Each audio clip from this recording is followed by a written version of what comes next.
네, 1월 23일 화요일에 새벽 성서 읽기 시작하겠습니다. 오늘 참 어른 가말리엘을 만나보도록 하겠습니다. 사도행전 5장 33절에서 42절 말씀을 본문으로 합니다. 자, 오늘은 장공 김재준 목사님의 생활 좌우명, 어제는 첫째부터 다섯째까지 함께 했지, 오늘 여섯째에서 10번째까지 함께 보도록 하겠습니다. 여섯, 평생 학도로서 지낸다. 평생 배우는 자세로 살아야 한다. 이런 얘기죠. 7, 시작한 일은 좀처럼 중단하지 않는다. 8, 사건 처리에는 건설적, 민주적 절차를 밟는다. 퇴행적, 독재적 질서를 밟지 말라는 말씀이죠. 9, 산하와 모든 생명을 존중하여 다룬다. 하나님의 생태 질서를 존중하면서, 창조 질서를 존중하면서 살라, 이런 얘기죠. 10번째, 모든 피조물을 사랑으로 배려한다. 사람만이 아니라 동물, 자연 모두 사랑으로 배려하라, 이런 말씀입니다.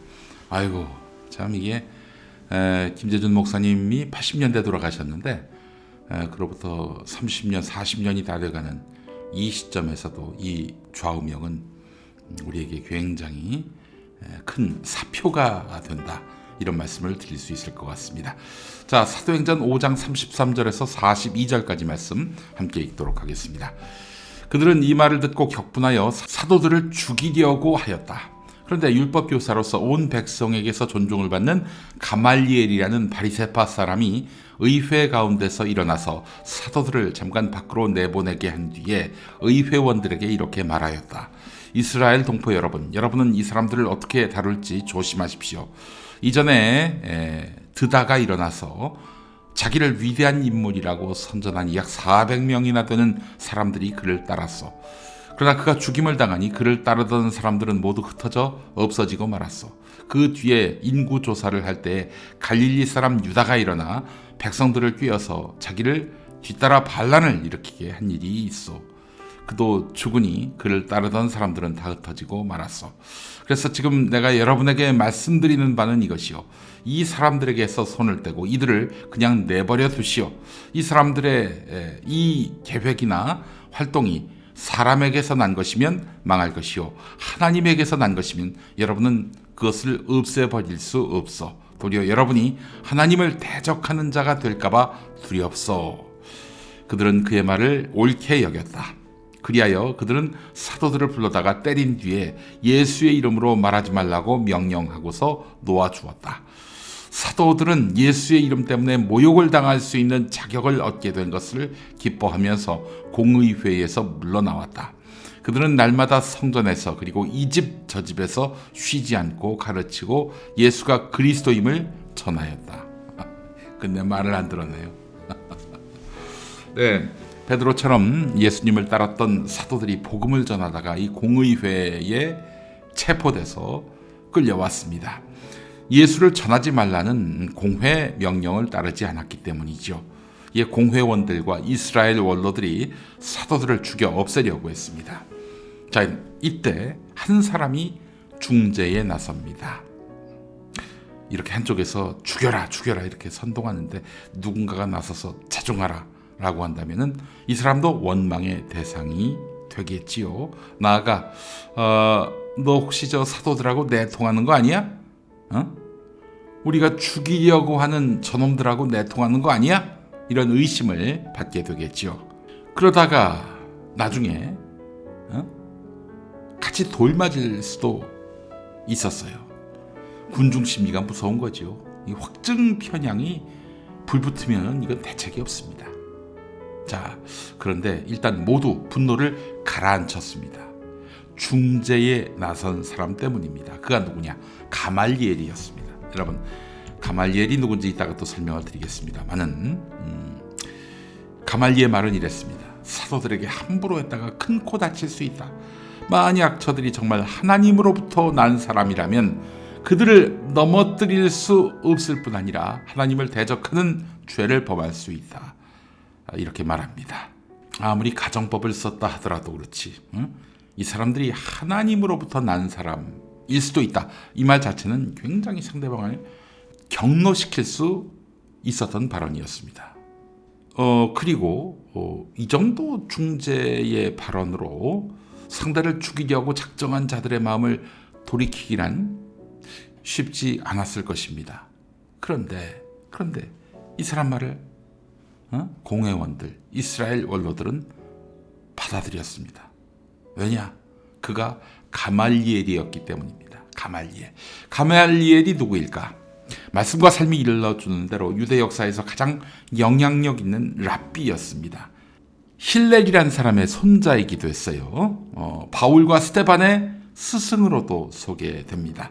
바울은 이때 예수 전하는 사람들 잡으러 다녔던 그런 사람이었죠. 그 바울과 스데반의 스승이기도 했습니다. 네, 스데반도 정말 율법에 있어서 빠삭했던 사람이었죠. 바울도 그랬지만 왜 그러느냐? 스승이 가말리엘이었기 때문입니다. 가말리엘이 예수를 믿는 사람이어서 과연 이렇게 사도를 두둔하는 발언을 했을까요? 아닙니다. 그는 유대교의 이론가였습니다. 그렇기 때문에 유대교 입장에서 봐도 전혀 어색함이 없었어요. 그런데 이렇게 폭력을 쓰지 말라라고 중재에 나선 거 보니까 이성이 상실되고 폭력과 선동이 난무하는 유대교 공동체는 하나님의 뜻이 아니다. 이렇게 본 것 같습니다. 아주 현명한 그런 시각과 또한 통찰력을 가진 그런 랍비라 하겠습니다. 요즘 스승이 없는 시대라고 이야기합니다. 공자는 세 사람이 길을 가면 그 중에 한 명은 반드시 스승이 있다라고 했는데 근데 그런 게 어디 있습니까? 요즘 시대에 30명이 가더라도 우리의 길잡이가 누구인지 알려 하지 않습니다. 사람에게 복종하지는 않더라도 서로가 서로를 존중하는 사회의 기풍만이라도 남아있다면 얼마나 좋을까요? 유대교 공동체는 가말리엘이라는 스승, 이 스승을 믿고 따르는 문화가 있었습니다. 자, 그 가말리엘이 없었으면 사도들은 어찌 됐을지 모를 일이지요. 물론 하나님의 은총으로 그들이 살아남을 것이다. 계속 고난 중에도 복음을 전할 것이다. 이런 믿음은 있었지만은 하나님이 가말리엘을 통해서 그들에 대한 탄압을 중단시키셨다고 저는 봅니다. 여러분, 존경이 영어로 뭡니까? 리스펙 아니겠습니까? 리스펙이 이제 라틴어에서 나왔는데 라틴어의 그 어원을 살펴보니까 다시 바라보기의 뜻을 가지고 있다고 합니다. 다시 바라봤더니 존경할 만한 사람이었다. 뭐 이렇게 봐도 되지 않겠어요? 존경은 그 나의 안목과 지혜로는 통찰할 수 없으니 남의 생각으로서 나를 다시 바라보자. 이런 뜻도 아마 있을 것입니다. 자, 그런데 그 반대, 예의가 없다는 것은 자신의 헤아림으로 세상 모든 것을 바라본다는 뜻 아니겠습니까? 예, 그래요. 다면적 사고, 입체적 사고. 네, 여기서부터 존경이 비롯된다. 남을 존경하고 공경하는 마음 자세가 생긴다. 이렇게 봐야 하겠지요. 네, 우리 모두 상대방을 존중하는 마음으로, 즉 다시 바라보는 마음으로, 한 번의 생각으로, 한 번의 편견으로 상대방을 단죄하지 않는 마음으로 사는 하루가 됩시다. 함께 기도하시죠. 오늘도 의인을 찾으시는 하나님, 주의 말씀을 배우고 복음을 전하는 이 땅의 수많은 교회와 교인들이 옳은 길을 갈 수 있도록 인도하옵소서. 좌로나 우로나 치우치지 않고 오직 주님이 걸어가신 십자가의 길을 걷게 하소서. 진리의 말씀에 굳게 서서 세상을 변화시켜 나가는 공의의 사도들이 되게 하소서.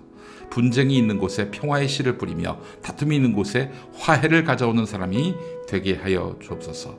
예수 그리스도 이름으로 기도합니다. 아멘. 자, 오늘 찬양은요, 옹기장의 주 하나님 왜라는 곡을 골랐습니다. 함께 들으시고 은혜 나누시죠. 한국기독교장로회 총회교육국이 만드는 말씀과 삶으로 매일 아침 새벽 성서 읽기 진행하고 있습니다. 자, 내일은 오광석 전도사님이, 또 저녁 7시에는 라이브 수요일 예배가 있습니다. 여러분, 내일도 누룩TV와 함께 해주십시오. 고맙습니다.